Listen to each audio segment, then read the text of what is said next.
नमस्कार मंडळी, उजनी धरणाविषयी एक अपडेट आहे। ती अपडेट काय आहे हे आपण या व्हिडिओच्या माध्यमातून पाहूयात। मंडळी, त्याआधी आम्ही आपल्यापर्यंत उजनी धरणाचे आणि शेतीविषयक महत्त्वाचे अपडेट आणतो। ते अपडेट लवकर मिळवण्यासाठी आमच्या हॅलो बळीराजा चॅनलला सबस्क्राइब करा, जेणेकरून आमची अपडेट तुम्हाला लवकर मिळतील।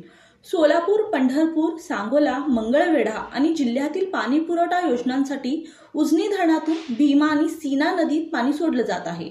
काल शुक्रवार रात्री 10:30 पाणी सोडण्यास सुरुवात झाली। सध्या 5000 क्युसेकने पाण्याचा विसर्ग सुरू करण्यात आला आहे। सोलापूर शहरासाठी सोडलेले पाणी औज बंधाऱ्यात पोहोचण्यासाठी 4 ते 5 दिवसाची कालावधी लागेल, अशी माहिती मिळाली आहे। यंदा उजनी धरण 60% भरले होते। आज शनिवारी उजनी धरणाची स्थिती काय आहे हे आता आपण पाहूयात। आज सकाळी आलेल्या अपडेटनुसार उजनी धरणामध्ये 14.36% पाणी शिल्लक आहे। टीएमसी मध्ये सांगायचे झाल्यास उजनीत 7.69 टीएमसी इतकेच पाणी शिल्लक आहे।